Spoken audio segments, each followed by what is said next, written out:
Selamat sejahtera saya ucapkan kepada Dr. Muhammad Isa Ahmad dan juga rakan-rakan seperjuangan sekalian. Pada hari ini, kumpulan saya akan membentangkan isu keciciran pelajar di peringkat pendidikan bagi khusus asas kaunseling dan pengurusan bakat. Kumpulan kami terdiri daripada saya sendiri, iaitu Lavinia Nayar anak perempuan Sugumaran, Nabila Fatin, Haslinda, Kapel, Nurin Nabiha, Nisa Izati, Fatin Shakira dan juga Peici. Kita dapat melihat usaha berterusan kerajaan dalam meningkatkan kualiti pendidikan sebagai ikhtiar bagi menghasilkan modal insan yang berkualiti dan mampu berdaya saing dalam persekitaran yang semakin mencabar. Perubahan pesat dalam teknologi pendidikan di Malaysia ternyata telah memberikan banyak impak kepada kehidupan masyarakat dari segi pembelajaran dan pengajaran, termasuklah peningkatan akses kepada pendidikan, pembelajaran berasaskan teknologi, peningkatan kemahiran digital dan juga pembelajaran sepanjang hayat. Di mana menurut Dr. Samsul Farid pada tahun 2024 membuktikan bahawa sebanyak 435,000 murid di sekolah menengah dan juga sekolah rendah berhadapan dengan isu keciciran pembelajaran. Perkara ini amat penting untuk dibincangkan dan tidak boleh dipandang secara remeh begitu saja. Hal ini demikian kerana isu keciciran dalam pembelajaran atau pelajaran berkait rapat dengan kemahiran individu yang dikenali sebagai kemahiran 3M, iaitu membaca, menulis dan juga mengira. Kemahiran ini adalah sebagai satu asas pengetahuan individu bagi memahami dan menyelesaikan sesuatu masalah dalam kehidupan harian. Saya Fatin Shakira. Seterusnya ialah jenis keciciran. Terdapat dua jenis keciciran yang kami akan fokuskan dalam isu ini, iaitu keciciran pendidikan dan keciciran pembelajaran. Keciciran pendidikan adalah apabila pelajar berhenti sekolah atau tidak dapat mengikuti pendidikan formal, manakala keciciran pembelajaran adalah apabila pelajar tidak menguasai kandungan pembelajaran. Terima kasih Fatin. Nama saya Eng Pei Chi, nombor matrik saya P152464. Seterusnya saya akan membentangkan tentang punca keciciran pelajar. Keciciran pelajar dalam pembelajaran sering berlaku disebabkan oleh beberapa punca yang perlu diberi perhatian. Berdasarkan satu kajian, antara punca utama ialah sikap negatif, kurang motivasi, dan kurang minat belajar terhadap subjek tertentu. Apabila pelajar tidak berminat, mereka akan mudah hilang tumpuan dan akhirnya gagal menguasai kemahiran yang diperlukan dalam subjek tertentu. Selain faktor dalaman pelajar, keciciran juga berpunca daripada kekangan luaran, seperti kemudahan infrastruktur. Sebagai contoh, semasa negara kita dilanda pandemik COVID-19, banyak sesi pembelajaran perlu dijalankan secara atas talian. Namun, ramai pelajar terutamanya di kawasan pedalaman menghadapi masalah kekurangan akses internet. Capaian internet yang tidak menyeluruh menyukarkan pelaksanaan PDP atas talian secara berkesan.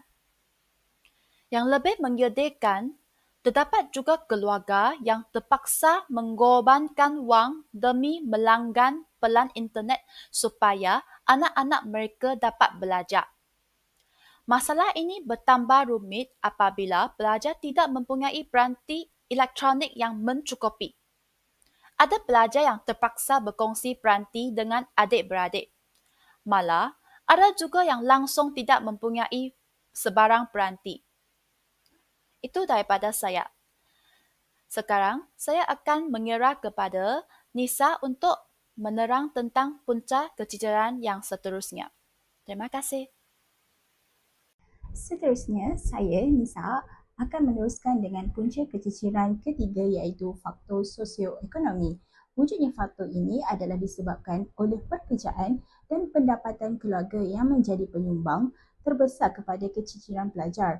Hal ini kerana ibu bapa tidak mampu untuk memberikan pendidikan atau pelbagai kemudahan dan peralatan pembelajaran kepada anak-anak. Hal ini bertepatan dengan pandangan T.H. Subra dan rakan-rakan yang menyatakan faktor sosioekonomi yang menyebabkan kemiskinan telah memaksa pelajar untuk berhenti sekolah dan memilih untuk membantu keluarga membuat kerja-kerja sambilan bagi mendapatkan wang untuk menyara keluarga. Punca keciciran yang keempat pula adalah berkaitan faktor keluarga. Masalah yang terdiri daripada masalah kewangan, konflik keluarga dan kurang sokongan salah satu penyebab kepada keciciran pelajar.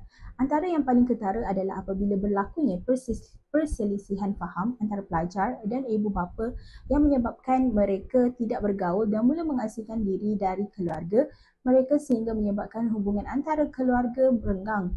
Hal ini menyebabkan ibu bapa tidak mengetahui perkembangan semasa anak-anak mereka di sekolah.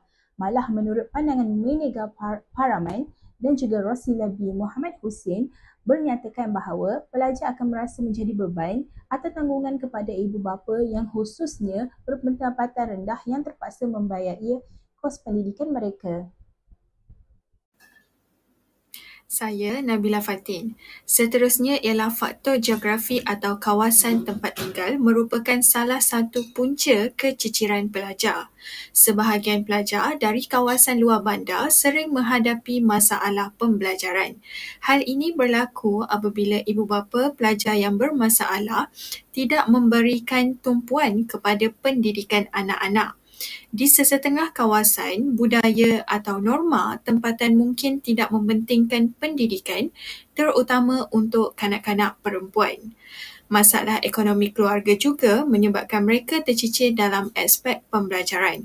Hal ini apabila pelajar perlu bekerja untuk membantu keluarga atau mereka tidak mampu membiayai kos persekolahan.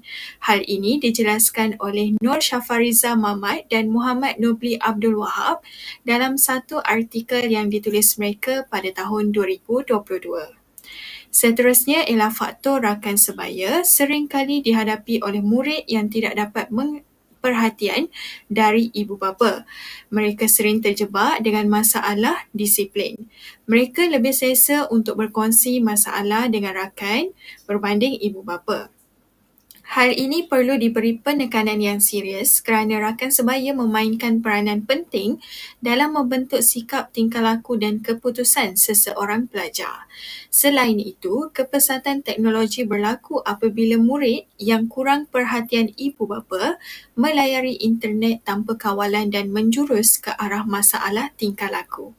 Hal ini dibuktikan oleh Luqman Hakim bin Muhammad Amin berserta rakan-rakan dalam satu artikel yang ditulis mereka pada tahun 19.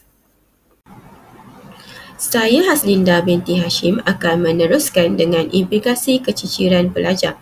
Isu keciciran pelajar telah menyebabkan peningkatan kadar buta huruf. Perkara ini berlaku apabila kanak-kanak tidak mendapat pendidikan daripada peringkat awal persekolahan. Ini menyebabkan mereka sukar melibatkan diri dalam urusan rasmi, hilang keyakinan diri serta mengalami kesukaran dalam penggunaan teknologi seperti internet dan media sosial. Selain itu, isu keciciran juga telah membawa kepada peningkatan kadar pengangguran dan menyebabkan masyarakat dibelenggu kemiskinan. Ini juga telah menyebabkan kekurangan sumber tenaga kerja yang berkualiti dan berkemahiran yang memberi kesan kepada peningkatan kemasukan warga asing dalam sektor profesional dan bukan profesional. Akhir sekali, isu keciciran pelajar telah menyebabkan peningkatan masalah sosial dan jenayah dalam negara yang melibatkan golongan juvana dan menjadi punca kepada peningkatan jumlah penghuni penjara yang memberi kesan terhadap peningkatan perbelanjaan negara untuk pengurusan dan pengawasan isu-isu sosial. Seterusnya, saya serahkan kepada rakan saya Nurin. Saya Nurin Nabiha akan membentangkan beberapa cadangan untuk mengatasi isu keciciran pelajar yang semakin membimbangkan terutamanya dalam kalangan pelajar sekolah menengah.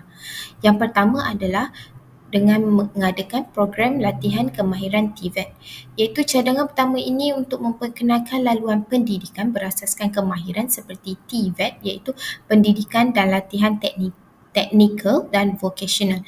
Ramai pelajar tercicir kerana kurang minat dalam akademik, oleh itu mereka perlu diberikan pendedahan awal tentang laluan alternatif yang lebih praktikal dan sesuai dengan minat serta kebolehan mereka. Melalui program ini, pelajar boleh membina kemahiran, membina kerjaya dan menjalani kehidupan yang lebih berkualiti. Dan yang kedua adalah dengan bantuan kewangan dan keperluan asas. Cadangan ini, penyediaan bantuan kewangan dan keperluan asas adalah daripada Kementerian Pendidikan Malaysia yang telah pun menyediakan bantuan seperti buku teks percuma, RMT, program susu sekolah serta perkhidmatan kaunselor dan guru pemulihan.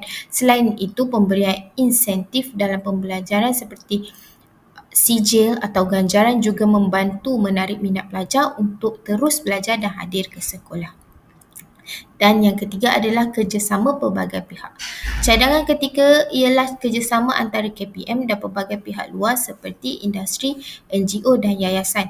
Contohnya program ini, program perantisan industri atau PIMA membantu pelajar mempelajari kemahiran di luar bilik darjah. Selain itu, bantuan dari NGO dan syarikat korporat melalui program seperti pelajar angkat sangat membantu pelajar dari keluarga miskin meneruskan persekolahan dengan sokongan beasiswa dan dana pembelajaran.